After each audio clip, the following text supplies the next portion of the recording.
What's up guys, it's Power here to do a CollectionDX review. Today we have the Transformers GT-02 GTR Saber that comes to us from HLJ.com. So yeah, as I said, this is GTR Saber. We're going to be taking a look at this. First we'll start off with the box, just so you can see the beautiful artwork that's on the front here.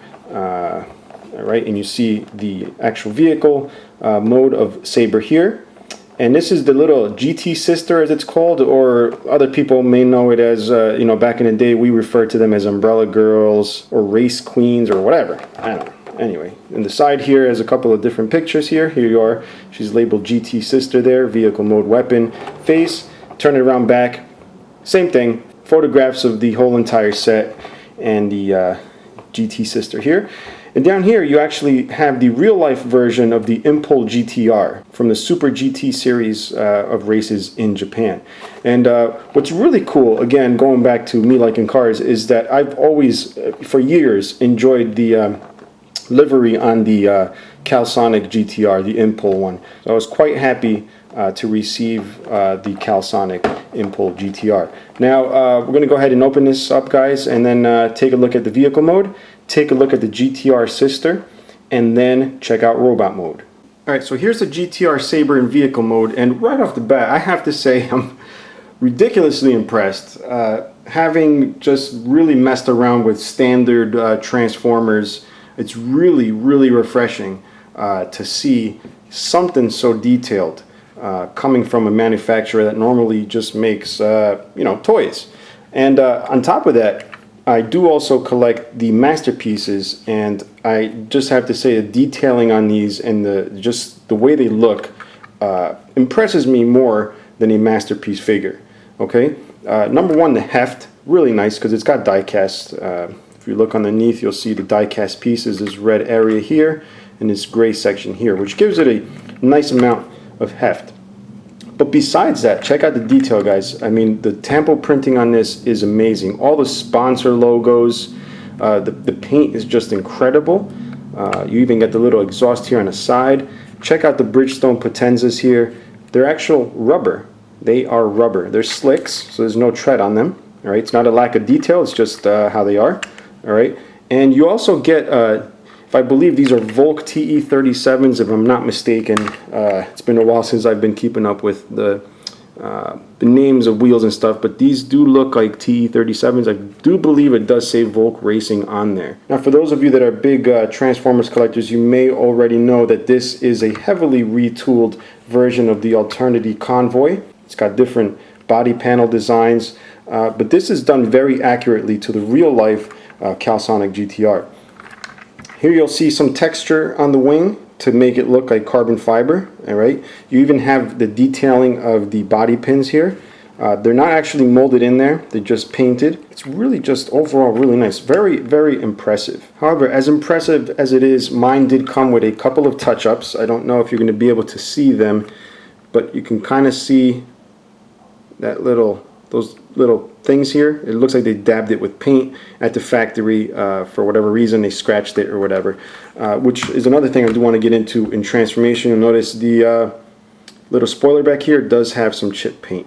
Now the set does come with this, which is supposed to be a gas filler, as you would see when they fill up the gas in the race cars, but it's actually the weapon, which I'll get into more later. But I did want to show you that it does attach to the back of the car here, like so.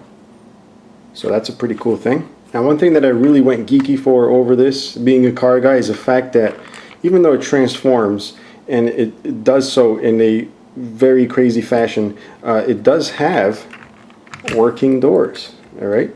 And it has an interior. You'll see it's got the race seats going on, and it even has back seats, which are kind of hard to see. You know, you get the e-brake, you get the steering wheel right there, dashboard, you get everything. And then if we turn it on to the front here, you actually do get the hood that comes up, and you can see the engine there. It even says Nismo for Nissan Motorsports. So very cool. Now, before I do go ahead and show you the transformation, I did want to show you the race queen. Her name is Anna, right? And she's very micromanish. She's got a lot of articulation. We're going to check that out.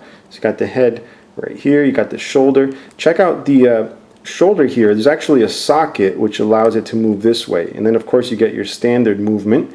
You get a double jointed elbow, which is really nice. You have the upper chest area here so she can dance, all right, and the lower waist, and there you go, she popped right off. That's just a ball joint, not a big deal. And well, I guess it is a big deal, but it's going to keep falling off. And you got her legs here. I'm not doing it on purpose to show you her panties, just showing you the articulation, guys. And then double jointed knee. You can see there's a lot of articulation. You get this little swivel piece here, and then the foot here. Oh, there you go. It's a little bit seized, but there it is. The foot moves. And you will notice that she's not at all in scale with the car. So she is one really tall girl if this is supposed to be in scale. The scale, by the way, is 1/32 scale. They actually did scale these. Just to show you guys how it scales with a deluxe figure, we have a Jazz here. So here they are side by side from the front. I will put them on top of each other so you can see the difference in wheelbase. All right. So I don't know if these are really supposed to be in scale. Judging by the cockpits, they may be, but it makes this car look really small. But that may very well be the case, since these are not really made to scale. But this one is 1/32 scale. All right. Now the Race Queen, getting back to her for a second, she comes with alternate hands. All right. I'm not going to bother showing you all these little hands, but there's a bunch in there. She's got open hands. She's got gun holding hands, look at weapon holding hands, closed fists, and whatever else you need to pose her the way you want. So I think right about now would be a good time to do the transformation. In my world, it'll be 45 minutes. For you, it will only be a couple of seconds. So I've gotten about this far. I did want to show you guys something. First of all, just to see how this breaks open. You can see it's a tad more complicated than what you would get with your standard retail Transformers. What I wanted to point out was when you are turning this, just be careful with the spoiler. I don't know if the transformation was designed with the spoiler in mind, but you do want to be careful where it hits right here, because you will scratch the black gloss paint off of the spoiler if you're not careful. So you have to fold it around, kind of clear this blue part here, then you can fold it around, all right, and then continue with your transformation. Alright guys, so after a little bit of wrestling with this figure, I finally got it in its robot form. Alright, so again, let's do a little scaling over here. Alright, here we got GTR Saber and Jazz over here. Alright, you'll see they're pretty much the same size. Funny enough, at least for me, I found it quite similar, the transformation, to the Jazz, which I just showed you. A lot more complicated though. This figure actually feels nice. You guys know I love the half the die cast metal. This has a good amount of it. Alright, so we'll take a look at the figure.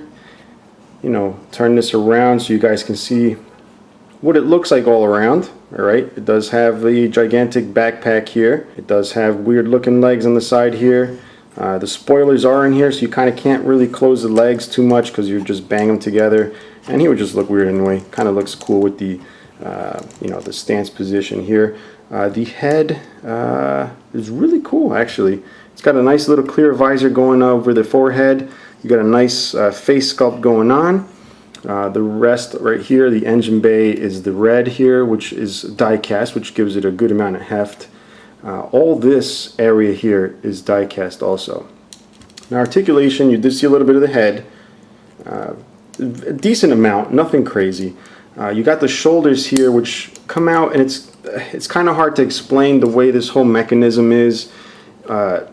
It looks like it should give a lot of movement. It might be just me not having it transformed right, because it does look like there's ratchets right there which allow it to go up, but it really just, the whole door piece here just kind of hits. Doesn't really allow too much. I don't like the way these shoulders are really thrown back. Again, this is the best I could do with even using the instructions. So I'm not sure if there's a mistransformation here on the shoulder. I don't think so. Everything is straight out, but not too much going on there. The arms do go up. They're kind of short, in my opinion, the arms. But you do have the elbow, right? You have the wrists here on a ball joint. Right, and you can see the actual seats of the figure here. Now the seats have these pieces that come out, and of course I don't have the nails for it, but these pieces fold out just like that, little blasters there. And also on this side, all right, you get no waste because this piece clips in here, so that pretty much gets rid of the waste. You do have the legs that go out, all right. You do have ratchets this way, and the ratchets sound really, really nice. Knees, you do also have the knees also ratcheted, and then you have the feet here, which are on a ball joint. You'll see it right there. Now, the set also includes the Saber blade here, his trademark weapon. It's called the gas fill blade, which is a strange name. But the reason it's called that, first of all, it's meant to resemble his normal weapon, but it's also meant to look like the, what do you call it, the fillers for the gas for the race cars. So it's a strange little thing, weird name. It's got a nice clear blue blade here, as you can see right there, very cool. It's actually a hard plastic too, it's not too rubbery. So overall, I'm actually rather impressed. I don't own the previous molds of the Convoy, the GTRs and all that. This is the first one. And I'm happy with it. I may end up getting the other ones. And again, thanks to HLJ for sending this out. If you guys have any questions or comments, please leave them below. Make sure you check out the written review for other pictures and other cool stuff. And check everything else out there, guys. And till next time, bye-bye.